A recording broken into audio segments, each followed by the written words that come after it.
ready to crank up the volume because you're about to enter the realm of rebels and rock stars.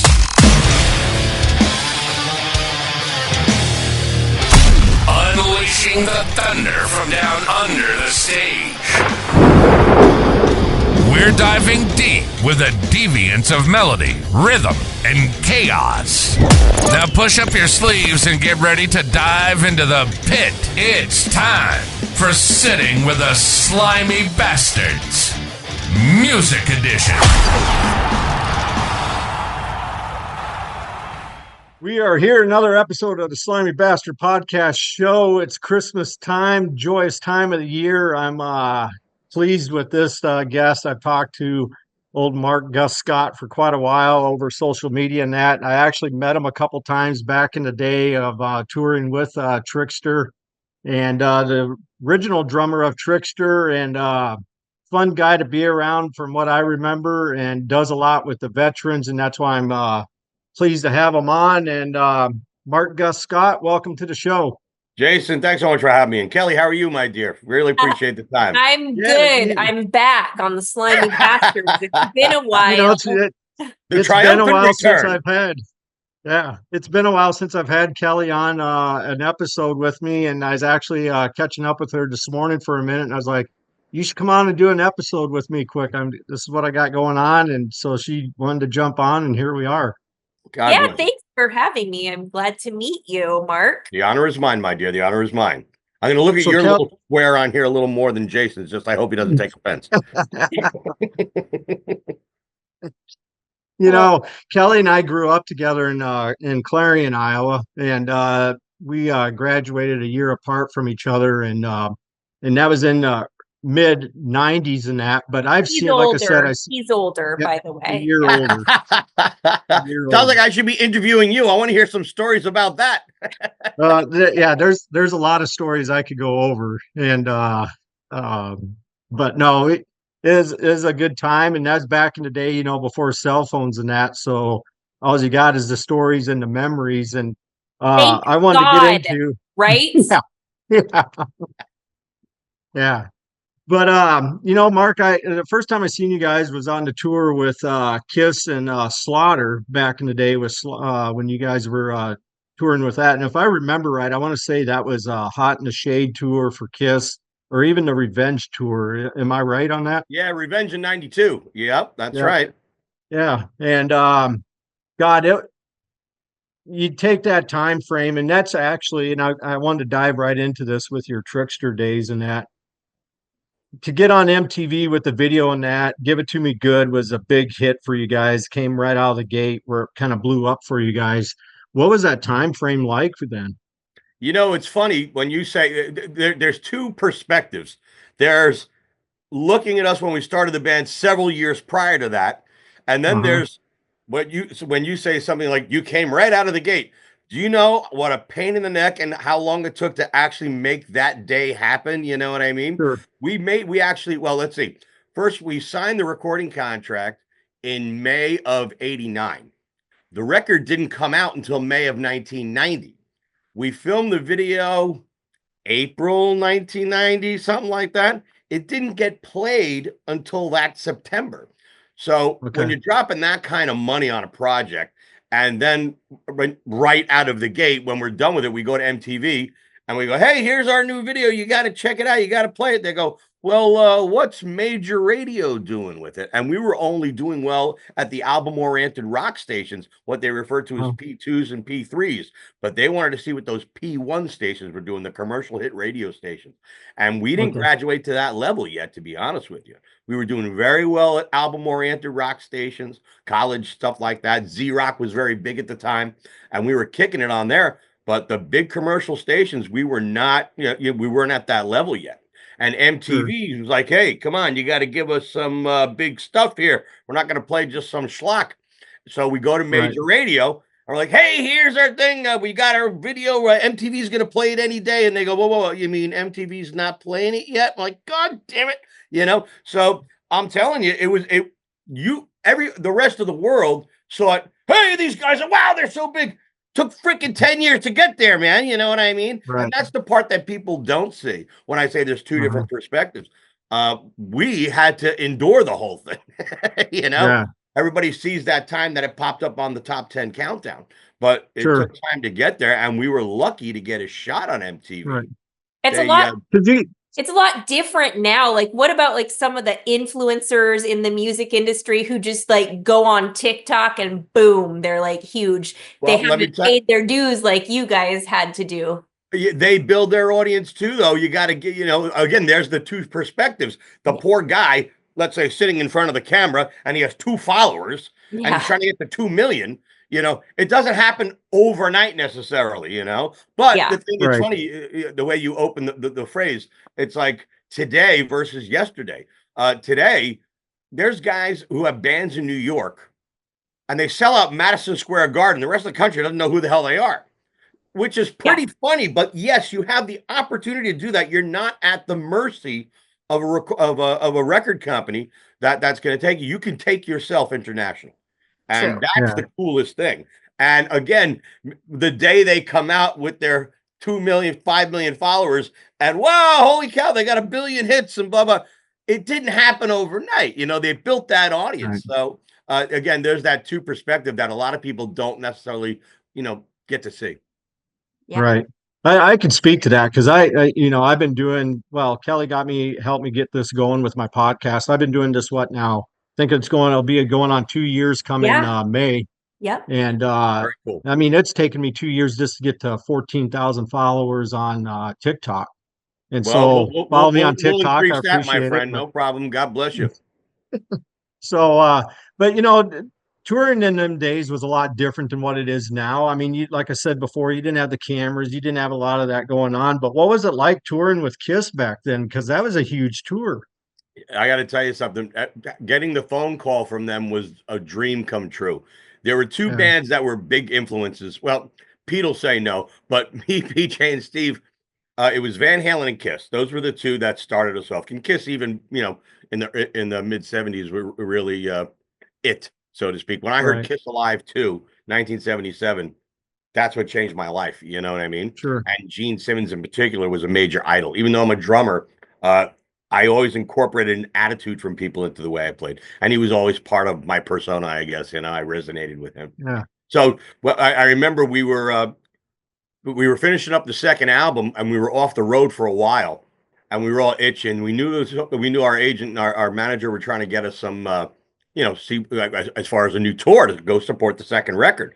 But we had no idea what the hell was going on. Till one day we got a phone call and it's my manager. I'm like, hey man, what's going on? He goes, Gus, get a pen. I'm like, holy shit. Okay, what's going on? What's going on? He goes, September 5th, Stabler Arena. I'm like, holy cow, it's an arena tour. All right, it's going to be big. It's going to be September 6th, Erie, Pennsylvania at the Coliseum. And then when I heard that just 1 week later, we were playing our hometown arena of the Meadowlands Arena in East Rutherford, New Jersey, that was the dream come true. That was the place we saw all of our heroes. So when we played there, that's like, it was official. We have arrived. You know what I mean? So when I heard what we were going to play the Meadowlands Arena again, I said, holy crap, what the hell's going on? Who are we opening for? He goes, Gus, you wanted the best. You got the best. The hottest band in the world. Kiss. Yeah. I literally ripped off my shirt. I went outside, got down on my knees. I'm like, yes, thank you, God. It was really amazing. It was one of the greatest days of my life. A good friend of ours who Kelly knows even from growing up in Clarendon, who's actually the Wright County Sheriff right now in Wright County, Iowa, and diehard Kiss fan. We actually went to that show together, and at that time, meeting bands was a lot different than you didn't have to pay to meet the band. And we were at the Marriott downtown Des Moines, Iowa, and we were hanging out hoping to meet the guys at Kiss, and we did. And to sit there, we had to walk with Gene Simmons. He's in a bathrobe. We had to walk with him. He's like that every day after the show. And we had to walk with him to get a picture. But cool as hell, we got our pictures with him, Paul Stanley, and everything. And that was before, you could see the picture. You took the picture and then you had to wait to get it developed. And the whole way to the show, I had to listen to Slutenhofer say, "You better pray to God you didn't fuck that picture up, Rolene." And Buddy, I know exactly what you're talking about. Absolutely. but There's one little stick in your spokes though. The truck drivers on the tour, they carry Polaroids. Just so you know. Oh yeah, yeah. That way they don't have to get them developed. There you go, Kelly. See, that was if you had your Polaroid camera, then No.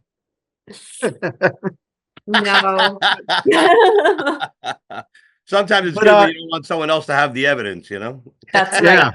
That's right. But you toured with the guys of Slaughter, and that is a great. I remember is a great show. That's actually where I actually even became a real fans of Slaughter. I got to know them guys even more through the year. I've seen them guys. I don't know how many times. In fact, I just seen them about I think 2 or 3 weeks ago up in Wisconsin playing with Quiet Riot, Mhm. and great. They're still great live in that. Are you going to any live shows these days? What are you doing?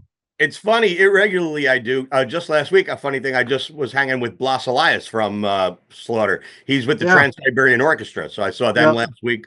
I have a few friends in the band. Jeff Scott Soto, most notably, is a good Sure. buddy, and Yep. Al Petrelli, who's the musical director. I got to tell you, I've known some of these guys for 30-something years, and Yeah. I can't tell you to watch everybody grow up and to still share a bond after all this time. It's an honor. It's cool as hell. And that Trans-Siberian Orchestra, holy crap! I don't know if you've seen them or not. The latest show, I saw them 30 years ago, and now 25 years ago, and now I got to tell you something, man. The level of talent that's in that band. Number one, Yeah. is They're like, amazing. yeah. And Yeah. They do Christmas stuff too. Yeah. yeah, classical and Christmas and metal. Yeah. It's a weird combination of those three, genres all Yeah. mixed in one. And these guys can play. So, I mean, they hold one note. It's like, holy shit! It's like, wow. And the level of talent vocally, oh my God, it's really amazing how they find these people and they put it together in a show. And the technology, LEDs, they got pyro, they've got so much going on. It's a whole production, and they knock it out of the park. And I believe this is the best show that it's ever been. I've always wanted to go to that just because I'm a huge Bloss fan anyway. I love the style of play and just the whole setup of his drum kit. I always thought is this badass, with the high cymbals and all that. Yep, You he's being a got that drum going player. on. Dude, he played great, man. And his drums sounded great too. And Yeah. I mean, again, I've known him a long time, and I'm a fan of his playing. And he's just the nicest freaking guy. He really Yeah. is. You know what I mean? So you put it all together. I can't tell you. It's like it's such a beautiful thing after all this time to. So going to live shows, yeah, but irregularly. I saw Night Range. I was with those guys 3 weeks ago. They came Uh-huh. through town. And Kerry Kelly, sweetheart of a guy, all the guys, we've done some shows with them in the past also. So, and again, I Yeah. hadn't seen them in a while. So to see them, it's a beautiful thing. I wanted to get into when you were with Trixter and that, because after the Kiss tour and that, you kind of did a solo tour of just of your guys' self. And there was a place down in Des Moines, Iowa that you guys played at. It's called I don't know if you remember this or not, but the name of the venue is called the Runway. Do you remember this? Vaguely, yes. And it was you had to be 21 to get in it. And obviously I wasn't 21 at the time. So we literally, and this was in January. I think it was January or February. So it's just That means Kelly was younger. Yeah. So much younger. I was way younger than Jason. But this Slutenhofer that I was talking about earlier, we went to that show together, and we couldn't get in obviously because we weren't 21, and we just hung. You guys pulled your bus right up to the door where you guys went in and played, and we couldn't go into. All we could do is just hear it from the door. Oh, that's And so cute. That's yeah, that's cute. It's like a groupie. It'd be like one of your guys is just hanging out. But I wanted to get in because you guys played the song "Give It to Me Good." You opened up with it, and then you closed with it. Again, was that a common thing that you guys did just solely when you guys were headlining, or? No, it wasn't. I'm trying to remember myself. There might have been a reason. Sometimes if press is there or something like that, and they want to get the sound bite and split, we got to do something Okay. like that. But that's not common. No, that really is not. Okay. Yeah. We That's always talk like about Europe playing the final countdown twice, you know what I mean? And once is enough, you know. But Yeah. sometimes there's a strategic reason why a band would do something like that, and I So, don't recall the situation, but that no, we typically did not do it like that. do you still talk to any of the guys then in the band? Yeah, back then I went to Trans Siberian with Pete. Pete and I are very close. Yeah. Uh, but the other guys, no, I haven't talked to them sometime. Yeah. Because I know Steve's been doing his own thing with he's in Def Leppard for a little bit. And so that's why I didn't know. I mean, you read the headlines, and I'm not going to get into that just because my podcast isn't about getting into the dirt and all that. And that's your guys' Wait a minute, business. wait. The Slimy Bastard podcast doesn't get into Yeah, the dirt. I got to have that's some a type of a secret. reputation, of All but right. I'll let it fly. Unless you want to get into the dirt. I mean, you know what? It's kind of. I'll say one thing about it though. I left the band again in what year was it? I'm a little. Oh yeah, 2017. And for 3 years, nobody said anything. And until one day they started slinging mud at me. I'm like, well, where the hell did that come from? And I think it came from the fact that we had our 30th anniversary, and I put out "Give It to Me Good" just as like a tribute to the 30th anniversary. And I don't understand, but I didn't write the song, but I did it, and I put a little bit of a country feel on it because I thought it had. I thought there was opportunity to expand upon the demographic footprint of the song that a lot of people who weren't Trixter fans would like to hear it. I actually got it on a lot of country stations and stuff like that, which was really cool. And that is cool. Yeah. And I'll be honest with you, the biggest reason for me doing it was that no one else was doing anything for the 30th anniversary. So I had a buddy, Lou Piccadacci. He says, "Come on to my studio, Gus, let's record something." I'm like, "Well, shoot." So I did a test track.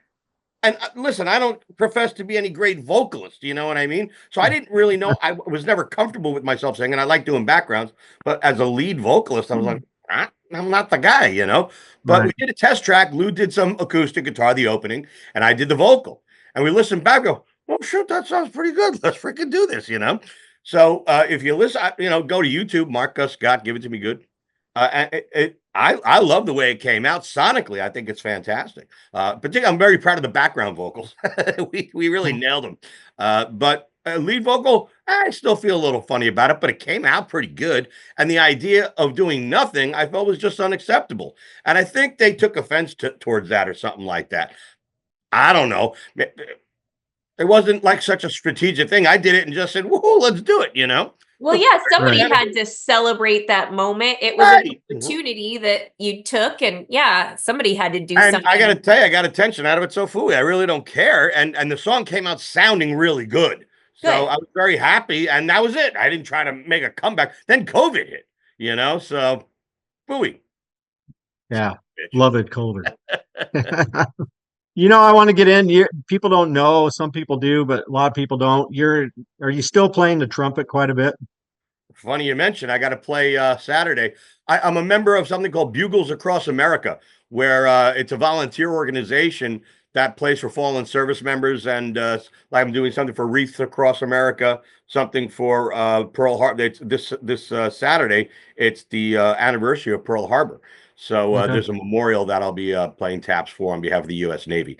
So it's pretty cool, particularly in Arizona. That's where I'm at now, Phoenix. And, in memory of the Arizona that went down.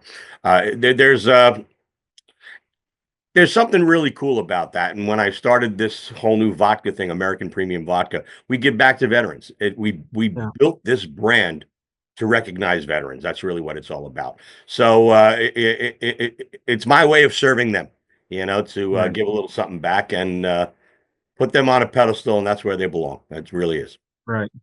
I'm a diehard Elvis fan, and my daughter's name is Presley, and that. And but a lot of people don't know this. Elvis was a big contributor to the Pearl Harbor Memorial in Hawaii.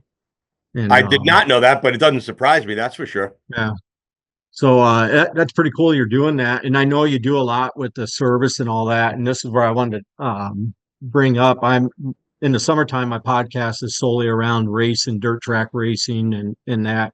There's a big tour that they do at the end of July that's called the Salute to Veterans Tour, and they race. That's a week worth of racing through Iowa and that at some of the bigger tracks. It brings in thousands of people there. And Kelly, I know you were at Boone this year with that, and just That in was Boone, great. Iowa alone for this race, I think they had right close to, I think, what was it, 500-600 cars there. And it's all high end dirt track racing. And the money that they raise for this, they give back to taking veterans hunting and meals. Veterans get a free Thanksgiving meal at Thanksgiving time that they hand out. And that would be, I'd love to have you come to this tour, Mark. I think to have you play the bugle at the beginning of the ceremony. They do every show on the tour gets they do a pre-show type thing that they have special wrap cars. They pick 10 cars that are wrapped solely for veterans.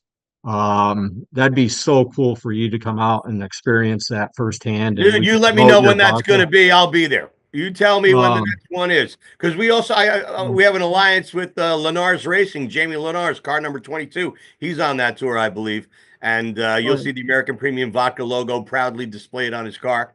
yeah. I tell you what, you tell me when this Veterans Tour is. I'm in. Yeah, I'll get you in touch and I'll get some info from you and all that, and I'll get the guy who puts all that together and we can get something lined up. But that'd be so cool for you to come My out and absolute pleasure. experience that but that they bring in everyone that helps on this deal is all veterans. And you don't realize I didn't go into the military when I graduated high school. I was kind of intimidated by it because I heard the stories. My dad was a veteran, he was a Vietnam vet, and I just heard some of the stories of what he experienced in through that war. And you kind of step back and be like, you can appreciate what guys go through and what they've been through overseas. And you don't really get a sense of that until you meet some of these guys in person and you hear some of these stories. And so what you're doing with your vodka and that, my hat's off to you. Because I know a lot of guys could use the help and even support through mentally stuff as well. Believe me, So I appreciate it. And the big reason I got into it's really weird. It all started, I don't know, 40 something years ago. I was the hot shot trumpet player in high school. So because I sounded good, they used me on Veterans Day, Memorial Day, 4th of July. The big parade in town, I was part of the high school band. And at the end of the parade, it would end up by the National Memorial Cemetery in Paramus, New Jersey, George Washington Cemetery. And we did a tap ceremony, by one of the graves. And I was young at the time, but it got onto my radar at an early age, the significance of what veteran sacrifice was, what it was really all about. And I think my awareness was a little more heightened than most people. And then when I moved to Arizona, I really learned about what the American Legion is all about, what the VFW is all about. And I got involved with those sure. organizations. I'm a member of the American Legion now. I'm a supporting member over at the VFW. I've been featured as a national sponsor. I've had alliances with these people, and seeing the charities they get involved with, how much money these guys raise, it's unbelievable. But more important than that, the people that come together with their spare time to raise money for causes like this, it takes a certain kind of person, and Right. to spend time with people that elect to do that. That's a certain character, you know what I mean? Right. And to be a Right. part of a family with character like that, that has been the most rewarding thing, the biggest surprise of my life, to have this new family of people that Yeah. we drink, we have a great time, we ride motorcycles, we raise millions of dollars for charity. Yeah. It's like, that's so freaking cool, man. Yeah. It's an amazing brotherhood. It really is. I mean, Kelly, I mean, you went to your first time being there was at Boone this year for that Salute to Veterans tour. And what would I mean, you Oh, experienced it. it was so cool. They do the flyover, and I loved all the cars that were decorated like patriotically and stuff. It was very cool. It was a really cool thing to experience. They do a lot of cool stuff for the veterans beforehand too. They have like a meal and a band playing for them, just a lot of special stuff for them. great cause to get involved with for sure. And you mentioned this whole thing is around Thanksgiving time? No. Well, it's so that December. the race and there's a week's worth of racing that they do, and that's in the end of July is usually when they do that. But at Thanksgiving time, it's actually on Veterans Day that they hand out Thanksgiving meals then from the money that they raise through the year. And they do that in a little town that's a little town called Lakota, Iowa. And believe it or not, it's probably about an hour from where I live. I went there last year and helped them out, handed out meals. They put them in a box, in a cardboard box. Everybody gets the whole Thanksgiving meal. Jason, I'm not kidding. You tell me when this is. I mean, we just started distributing in Iowa in March, April, something like that. We'd have in the area 300 locations that serve American premium vodka. I want to talk about your vodka too. I love talking about veterans, but I'm super excited. So, well, I mean, if you're talking about the vodka, you are talking about veterans. Yeah, that's really true. Truth, that's true. You know, so when you're telling me you got an event like that in Iowa, I'm not kidding. You tell me when it is, I'm going to freaking be there, and I'll pay my own way. That's not the point. You know what I mean? It's part of what we do. But this whole event sounds amazing. I want to be involved with something like that, and to play horn. I want to drink your vodka. I want to try your vodka. I want to know what I'm going to have to send Jason a care package. Yes. What's your favorite what's your favorite vodka drink? What's your favorite cocktail to make with It's called vodka. I put it in the glass and I drink it. Great. Honestly, it's very funny. I tend to mix my drinking because I can't just stay on one thing. So I do mix it up a lot. I'll have beer with shots. Sometimes I take it, well, more often than not, I have what I call a half and half. It's APV, American Premium Vodka, half tonic, half soda with a lime. That's my most frequent one. That's my drink. See that? Vodka, I love vodka soda, tonic, but lime. tonic has so much sugar and crap that's bad for you. So I cut it with soda. I don't need it so sweet. Mm-hmm. See, I do keto and I try to stay away from carbs and beer and sugar and stuff like that. So I love vodka. I do anything like sugar-free with vodka. That's what I like to do. Well, we'll get you some. I mean, it'd be my pleasure. Before we'll make sure I get your stuff. I'll send Are you asking for my number? Well, No, okay, yeah, you got me. Jesus, this ain't a pickup show, Kelly. It's a fucking podcast. I know. I can't help it. Well, it is the Slimy Bastard podcast. I'm a sucker for musicians. You know this, Jason. God, you know. All kidding aside, I mean, a lot of my geography is a little hazy as far as where everything is. My business partner Terry, he's a native of Iowa, and he that's his area. He dominates that area. Sure. So I follow his plan when it comes to geography. But as far as the Des Moines metro area, that's got the highest saturation level. But I know he brought it out to Okeechobee. Okoboji. Thank you. That's it. Yes. Yeah. Yep. And it's funny that you say that. Actually, if you come this year for this tour, one of the stops on that tour is in Spencer, Iowa, which is only about 20 miles from Okoboji. And our family has my mom and dad has a condo on Lake Okoboji. You're more than welcome to stay there with me when you come out for that. I'm in. And funny you mentioned Spencer. My business partner Terry, he I believe Spencer's his hometown. So that'd be cool to do that. Yeah, I love that area. I spend a week there every summer too. At the end of August, I think the whole state spends a week over there in the summer. Yes. But that's a cool. They actually, speaking of Okoboji, I don't know if you noticed this or not, if you looked around there or not, but they actually do they have a huge outdoor pavilion, and they do free concerts on Friday and Saturdays. And it's free outdoors to the public. It's outdoor seating, and they bring in thousands of people. But I got to see Tommy James and the Shondells, which was I always wanted to see them, and I got to see them finally live there. My mom was a huge fan of theirs, and I grew up listening to that, and I've always wanted to see Tommy James and the Shondells. I saw them there, got to meet them and everything, and it was just cool as hell. But yeah, it's a really cool place. The rock and roll, like Hall of Yeah, Fame museum is there. museum Yeah. or whatever is right Yep. there too at that venue, which is a must see. It's very cool. So All right, so Yeah, they I had the can rock- say you guys are planning my calendar for next year already. Yes. We're gonna Yeah, do the so- tour, and we got to go. How do you say it? Okaboji. Okaboji, because You I'm can just also call big it in Chattahoochee. Boji. Oh, Everyone in Iowa calls it Boji. God damn it! Yeah. I gotta write it out. Yeah, don't But no, ask me to spell it. I hear it's the party place to be in the summertime. Absolutely. Yeah, it's a great time in that. And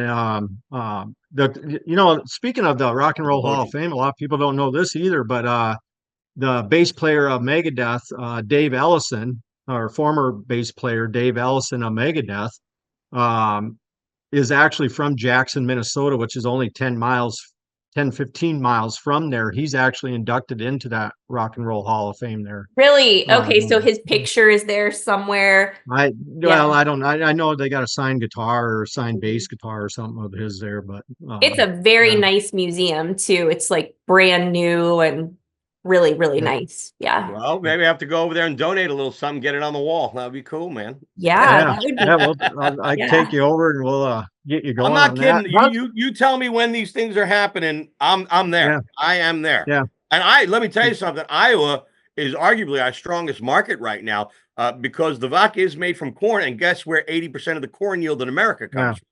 So yeah, I mean, I think that's why we've gotten a lot of traction. We've forged alliances with Hy-Vee supermarkets and Fairway Meat and Grocery. And Hy-Vee Wine and Spirits is a fantastic liquor store. They have the great stuff. Yeah. What's it called again? Hy-Vee Wine and Spirits. Oh yeah. Yep. And then they have, I think, the new concept wall to wall. Are you familiar? That could be. It's probably in the Des Moines metro area there, where I'm about 2 hours from north of Des Moines. I'm right on the border of Iowa and Minnesota, and then Kelly's on the eastern side of the state of Iowa, over by the Mississippi River and that. So got it. Well, I'm not kidding, man. I've been out there. I'm trying to think. I was out there maybe 3 months ago, and the people. It's very funny. Terry and I went out, and I guess I'm used to a New York environment, or even in Phoenix. It's the 5th largest city in America now. And when you're going to push your product, there's basically a ratio of success. You know, if you see 100 places, you're going to hit this many times, you're going to miss this many times. The hit ratio in Iowa, at the end of the day, Terry and I look at each other like, nobody said no.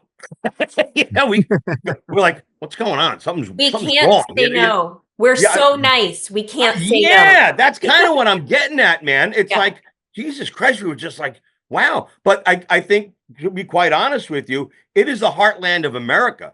So when you have a product saluting veterans made from corn, it's tough to miss. And also, not to mention, our price point's really good.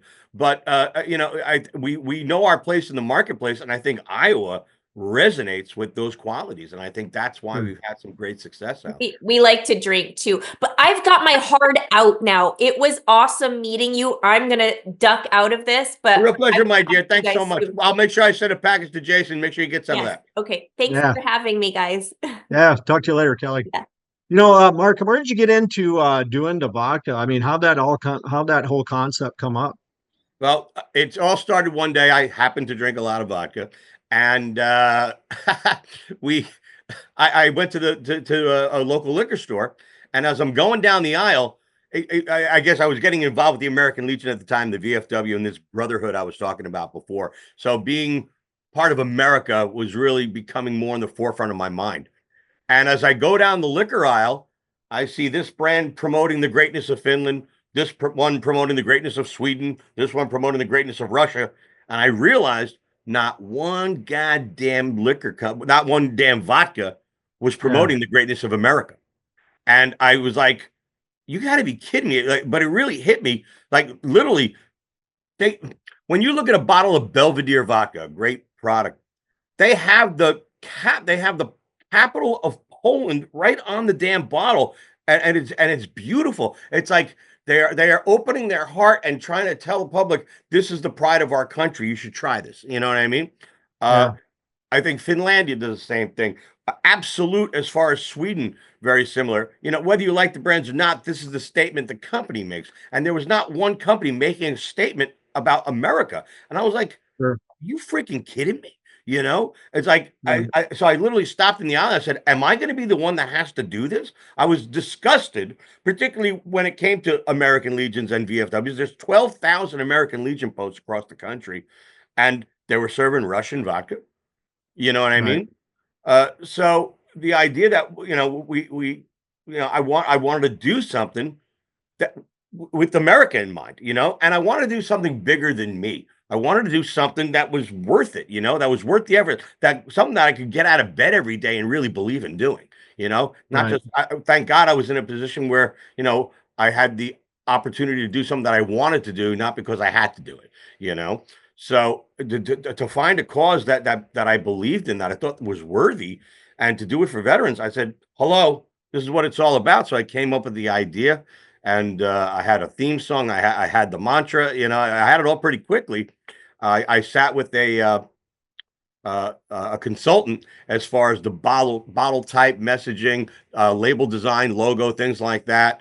And then I just put it to work. I don't know if you've seen the video, our 1 minute commercial, but I Yeah, and mean, that turned out. I actually seen it a couple different times, and it's cool as hell. Honestly, I I'll share appreciate that it. link, or I'll share that on with this podcast as well. But yeah, it looked really really cool the way you guys did that up. So Yeah, I mean, honestly, we have a lot to do, but we've got a lot of ammo, and we want to be smart about it. We more recently signed a big contract with Johnson Brothers Distribution, and they do distribution throughout 17 states. So slowly but surely, 2025 is going to be our year, man. It's going to be a big yeah, year for growth, but we got to keep it under control. You don't want to grow too fast, too soon. And we want to make sure we have good saturation in the areas that we're in before we start just putting new states on. So sure, we'll be launching a campaign, but we're going to do it right, and it's exciting. And the thing is, we're doing it for the right reasons. We have a fantastic product that's targeted towards people that really deserve the recognition, and I think that's yeah, really what it's all about. yeah. You know that these guys that run these race cars I was telling you about with dirt track and that there's a good friend of mine, dear friend of mine, out in Rock Springs, Wyoming. Um, his two boys, all three of them race in modified race cars and stock cars and that. But when my dad passed away, Braxton Yeager actually ran my dad's memorial piece with the American flag on his hood for almost a year and a half. God bless, We man. did a memorial race in my dad's name, and the money went to this cause here that I was telling you about, the Salute to Veterans deal. But it'd be kind of cool to throw your vodka name on one of their cars. That'd be cool as hell to God bless you, see my that friend. on. Hey, sky's the limit. Sky's the limit. But yeah, I can't stress it enough. You let me know when this thing's going down. I'm there. Absolutely. Yeah, yeah. With that being get kind of going on this and that, but going back to your touring days and the highlight of MTV and all that I mean, there's times where you guys were on MTV, and what was that experience like? Was it kind of surreal at the time? Because that's really um where you went to catch any of this kind of news. I mean, as a teenager growing up, everyone was watching MTV. And to see you guys on MTV at that time and that, I mean, what was that experience like? And how was that experience in real life? It's funny, like we were talking about before, the two perspectives. When everybody finally saw it on the tube, we were, aching to see it for a long time in the making. Right. So when it finally did happen, the first time we got on was MTV gave us a shot. They put us on something called Smash or Trash. Uh-huh. And I don't know if you remember, they would take a new band's video. They put it up and they have, if you like it, call this 800 number and say, yeah, we love it, smash. If you don't like it, call this other 800 number. It sucks, trash it. Right. But we were lucky. We smashed it around 84%. So by Uh-huh. smashing, they put you into what they call medium rotation. They would play you X amount of times during the course of a day. So you're legitimately on MTV. Now that was nice. And I didn't watch MTV all day, so I never really saw it that off. I saw the Smash or Trash, but Right. I didn't see it until one day we were watching the top 10 countdown. They had Dial MTV. Every day I guess from 9 to 5 or something like that, they would open the phone lines and they would take calls, what their most requested video of the day was. And then at 6 o'clock or something like that, they would roll the top 10 countdown, the top 10 most requested videos of the day. And one day we're watching the countdown. Number 10, this, number 9, then number 7, it's Trixter. Give it to me. Go like, oh, because you don't get a call warning about it. It just happened. Right. You know what I mean? Yeah. So like, holy crap, everybody got off. Yeah, we're number 7. Da, da, da. Now that's when shit started to get real. Because one thing's for sure, everybody's out of work by that time. They're out of school, they're home, and they're watching the countdown. That was one of the most watched programs on the tube, you know? So the recognition that you get, the notoriety, the awareness, you know, that's when things really started to happen. And ultimately, we, with Give It To Me Good, it went to number 1 for quite some time, 7-8 weeks or something like that. Which was pretty amazing. That's what really started things off for us. MTV was very instrumental in Trixter attaining the notoriety that we did. Right. Going in for interview, because you guys went into the MTV studios a couple different times for interviews and all that. I mean, was that kind of surreal then? Of like, holy shit! You know, it was even yes, it was. But I'm trying to remember the coolest thing that we did. You remember a VJ named Tabitha Soren? Yeah. Yep. We were her first interview, and really? She came with the camera crew to Paramus, New Jersey, when we went back to our high school, and they followed us around for a day, and that was surreal to go back to our high school and to be surrounded with TV cameras, because it was MTV and Entertainment Tonight at the same time, following us around like a media circus with the boom mics and the lights and stuff like that. That was surreal. Like, we're back in high school where I used to cut class and go around the corner and stuff like that. We'd be coming around. Right. Now we're coming with all this hoopla. That was surreal. Seeing the microphone being put in your face that has the MTV News block on it or something like that, you know, that was pretty cool. You know? Yeah, because you guys, I mean, at that point, it's like, holy shit, you know, and everyone's looking at you like, holy shit, these guys are fucking huge now. And yeah, I mean, I can't imagine what that was like, because growing up then, both of us know what we're talking about, but these younger kids and that have no idea, to make it on that and to even accomplish what you did, that was a huge fucking staple. Dude, I got to tell you, you know, the TV thing, magazines, all that kind of stuff. Yeah, it's cool as hell. But the biggest thing we really got off on was playing live. I mean, to, you know, play the size venues that we played, to be on the tours that we played, I don't know. We would play a minimum of 6 nights a week, sometimes 7. And to think that 3 or 4 of those nights were arena shows our first tour was 13 months. We played 321 shows. For a kid that didn't want to work for a living, you know, I ended up working harder doing all that as the drummer, particularly. Nobody sweat more than I did. I'm not patting myself on the back. What I'm getting at is that we had the opportunity to do something that we loved to do. And we didn't do it for a paycheck. We didn't do it to be in magazines and stuff. I mean, yeah, sure, it's cool as hell. I loved it. But the real thing, the opportunity to play those size venues, to touch as many people that touched us, it was like love, man. It was really something, you know, it drove you to want to play that many shows. You know, when I said I didn't want to work that hard, no, can you imagine working a job, you know, just sitting in a cubicle or building pyramids in the desert or something like that? You know, it's like I might have sweat my butt off and I was bleeding and whatever, but I freaking couldn't wait to do it again the next night. You know what I mean? And if I didn't come home for 3 months at a time, I didn't give a crap. It was awesome. You know? Yeah, my hat's off to you, and I appreciate your music and that. I always have, and I've had other guests on my show. Obviously, I'm into every genre of music, from, you know, Typo Negative, Slayer, you know, stuff like that, to even your guys' hair bands. But I just have an appreciation for all types of different genres of music, and as being a diehard music fan. So I appreciate your music. I appreciate your time in that. And I'll get you here out on this. What's probably one of the biggest accomplishments that you're proud of, Mark? You know, it's funny. I guess we did a lot at a very young age, and you sometimes think, what could be better than that? I remember also leaving the band, starting a family. You know what I mean, and Uh-huh. finding joy in something wonderful like that. So accomplishments, once they're done, there's always more to be done. You know what I mean? Right.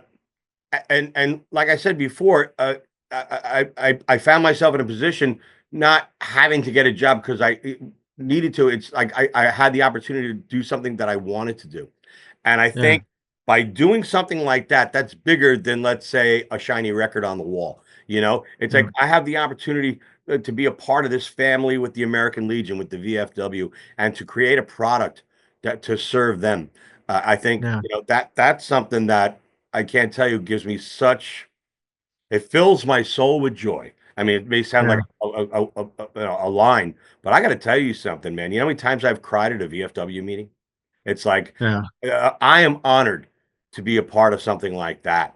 That to Yeah. me is a great accomplishment, and it's something I get to do all the time. I'm playing, That, on behalf of the U.S. Navy, on Pearl Harbor Remembrance Day this Saturday. Do you know how freaking honored I am to be that guy? I mean, it's like Jesus, that's like so cool, and it's not for me; it's for them. right. I get more pleasure out of doing something to recognize somebody else. That makes me feel freaking great.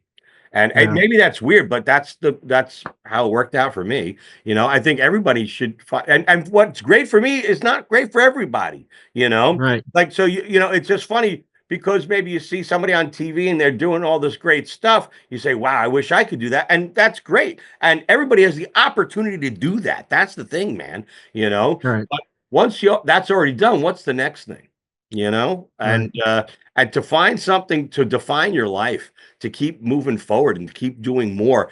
And maybe if you want to be the world's greatest garbage man, well, freaking do it, man. If that's what gives you joy and you have an insight how to do it Right. better than everyone else, then you go kick it in the ass. And maybe that's Right. your accomplishment if that's what you did.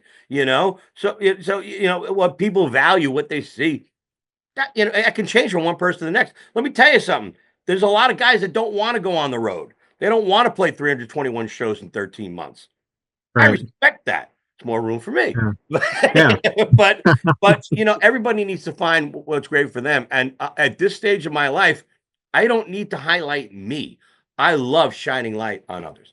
And I think Right. that's one thing everybody in the American Legion, the VFW do. They come together for something greater than themselves. And that Sure. that I can't tell you how that has given me such drive and has given me an appreciation for people and help defining America the way it should be. I think it's really a Right. beautiful thing.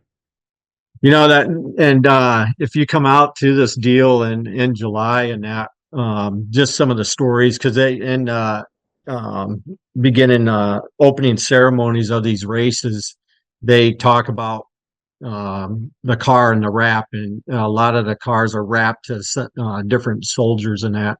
And you want to talk about some strings being pulled to gear up.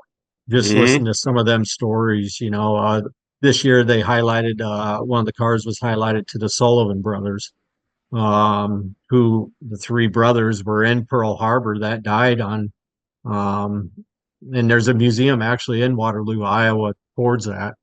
That's But cool. just some of the stories, yeah, it's pretty cool. But Mark, with that, I'll get you out of here on this. I appreciate your time and can't wait to see you in person. We'll get this thing going for this summer and that. And Jason, I can't tell you how uh, much I appreciate it, brother. Thank you. And Kelly, please, thank you very much. yeah, Man, you keep me posted as to what that schedule is all about because I'm there. yeah. I'll shoot you my text or my cell phone number and that, and then Send me an we'll go from address so I there. can get the care package to you. Yeah, do, and I'll put some of it on my I'll have podcast my and that Iowa and people send you future. something. Yeah, I'll put some of that on my podcast and that future And episodes and that. do So get on a podcast and do a taste test live on the air. that's what I'll do that. My next podcast I have coming up. Let's see how drunk we can get Kelly. Yeah, who knows where that will end up? Of You might know, have to revisit the past, my friend. I'm going to sit here. I'm going to throw this out. As we've been doing this podcast and everything, I can't help but notice with that cowboy hat on and everything. Has anyone told you look like Vinnie Paul of Pantera? I think he was a little heavier than I was. Well, I don't mean that No. I've heard the comparisons before, but I put on a cowboy hat in 1990. That was the first time I wore one, so I did it first. Yeah. Well, Mark, thanks for your time, and catch us out on YouTube, TikTok, Facebook, and all that. Go follow Mark's links. Mark, give a shout out to your links and that where they can find your vodka. You want to look for me? Hit up Google, YouTube, Instagram, Facebook. It's either Mark Guscott or American Premium Vodka. And with that, I'll put the links up on my podcast when we drop it and that. And thanks, Tom's Fishing and Guiding Tours and that. And thanks, Gary. And thanks for everyone for following me. And till next time, have a Merry Christmas and Happy New Year. Mark, thanks again for your time. And much love, brother. We'll talk soon. Thanks so much, Jason. Pit Stop Motorsports, Dirt Tracks Racing, largest inventory trackside parts service. We keep racers on the track, located in Rock Springs, Wyoming, and coming to a track near you. Check us out on Facebook at Pit Stop Motorsports. And tell Slade Pitt the slimy bastards sent you. Get ready to crank up the volume because you're about to enter the realm of rebels and rock stars.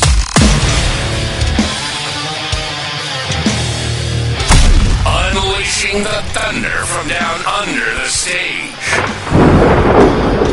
We're diving deep with a deviance of melody, rhythm, and chaos. Now push up your sleeves and get ready to dive into the pit. It's time for Sitting with the Slimy Bastards, Music Edition.